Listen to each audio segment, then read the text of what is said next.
Tiene la palabra, en representación de la Asociación de Veïns i Veïnes de la Torre, Norma Nordeix Miragall. Bé, intentaré ser clar i objectiu i no ridícul, com moltes de les declaracions que s'han sentit així avui. I en segon lloc, encomanar a l'alcaldessa que ens convidi un altre dia per a parlar de propostes clares i estarem encantats de tornar al nostre Ajuntament.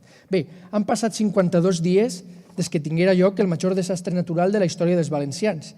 En el cas que ens ocupa, les tres pedanies o pobles de la ciutat de València, la Torre Faitanar, Fort d'Alcedo i Castellar lo Liberal, vinc en representació dels veïns i veïnes de la Torre Faitanar. Si la gestió de l'emergència va ser desastrosa i negligent per part de la Generalitat Valenciana, la de l'Ajuntament de València no se n'allunya molt. És una idea unànime al meu barri. Quina sorpresa, no? Com és que no ens vau avisar? Per què no hi havia cap policia la vesprada del 29? I a l'endemà? Parlem dels bombers voluntaris? Com ha explicat recentment la fiscal María José Montesinos de Lago, s'han admès les denúncies per a investigar en una única macrocausa els possibles següents delictes: prevaricació, lesions, homicidis imprudents, omissió del dret de socors i danys imprudents i contra els drets dels treballadors. Estos delictes naixen com a conseqüència directa de la no adopció de certes decisions que amb prou objectivitat haurien evitat o minvat els fatals resultats, especialment pel que fa al nombre de víctimes mortals, 223 oficials fins al moment, 14 de les quals a la Torre Faitanar.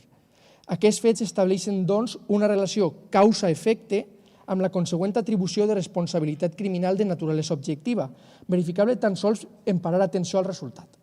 El dia 29 d'octubre, per tant, hi hagué una desatenció dels deures que tenien les màximes autoritats autonòmiques valencianes i de retruc les municipals, les de l'Ajuntament de València, al qual pertanyem. Tinc la sensació que no són conscients de les responsabilitats que tenen, gent que ara, per exemple, quan jo parlo mira el telèfon, que utilitzen les figures de poder que ostenten per a fer de València una mena d'escenari turístic i lucrar-se a tota cosa i poca cosa més. Cal recordar que la passivitat i la inacció front als escenaris d'alertes i missatges que diversos organismes aquell dia, com l'EMET i la Confederació Hidrogràfica del Xúquer, emetien, i el nul dictat de resolucions i de decisions que només eren competència, en primera instància, del senyor Mazón i de la senyora Català. Dit ras i curt, els responsables no evitaren, o almenys no reduïren, la magnitud de la catàstrofe coneguda per tots els presents. Les responsabilitats polítiques que s'han de demanar, tothom les coneix. Ja arribarà aquesta vida judicial. De manera paral·lela a la gestió dels protocols de prevenció i de l'emergència, cal preguntar-se què s'ha fet fins al moment per tal de pal·liar els efectes. Poca cosa, diria qualsevol persona que viu a la Torre.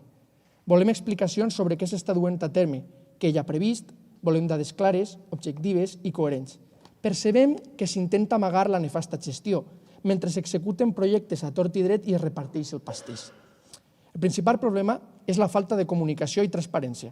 Els veïns ens assabentem de les informacions d'interès a través de xarxes socials, no oficials en molts casos, o gràcies a la transmissió entre veïns. S'ha de posar en marxa un sistema d'informació clar a través dels canals oficials i la creació d'un tauler d'anuncis, que crec que té per nom MUPI. Exigim transparència i comunicació. Estem desinformats. Cada persona té una versió diferent. No sabem què s'està fent, en què s'estan gastant tant detalls els nostres impostos. La Torre és un barri especial, sens dubte. Vull fer notar que consta de 5 parts: el nucli urbà, les alqueries de Faitanar, la nova zona urbana de Sociòpolis, el barri de Sant Jordi i el nucli a la fi del terme municipal de València conegut com a Camanyes.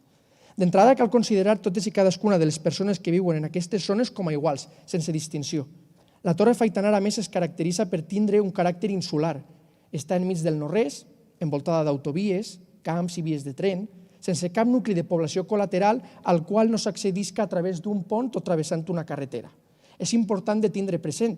Tota aquesta morfologia s'ha de considerar a l'hora de prendre decisions a curt i llarg termini. És en part aquesta morfologia la que ha causat els danys de la barrancada, vull dir que han sigut molt greus. A aquestes 5 parts afectades per la dana cal sumar els greuges històrics.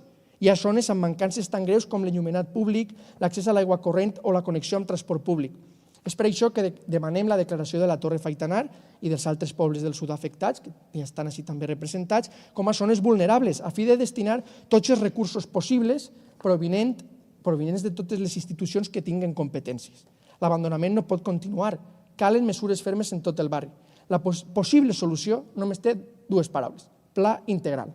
Un pla que estudia cada dia que passa les necessitats del barri en tots els sentits possibles, que millora el transport, més freqüències en les línies de l'MT, instal·lació d'estacions de val en bici, també les infraestructures, l'enllumenat, l'asfaltat, el clavegueram, la recollida dels residus i també les necessitats d'abastiment, els serveis municipals i l'augment de la seguretat, ara per ara inexistent.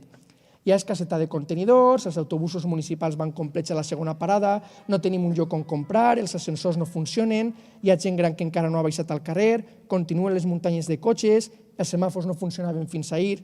Continua amb la enumeració? Crec que no fa falta. Els problemes s'acumulen i podria seguir amb un llistat de denúncies i de coses que s'han fet irregularment. El que sí que hem tingut, això sí, són llums de Nadal per a donar i per a vendre.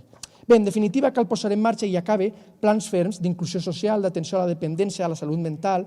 Cal recuperar els serveis que teníem abans del 29 d'octubre i reforçar-los encara més, entre els quals hi ha, per exemple, la biblioteca, la Universitat Popular, etc. Siga com siga, la Torre Faitanar sembla que sempre ha sigut un barri de segona mà o tots hem tingut alguna vegada la sensació de no pertànyer a València. Exigim mesures urgents, claredat i transparència i rebre els recursos propis de pertànyer a una ciutat amb un alt pressupost. Del contrari, no sabem què fem pagant impostos d'or per acabar rebent coure. I una idea final. Les situacions excepcionals requereixen solucions excepcionals i serveis públics de qualitat, justícia i memòria, no caritat i una gestió basada en la mentida i en l'embolic. Gràcies per l'atenció. Moltes gràcies per la seva intervenció i finalment en el torn d'intervencions té la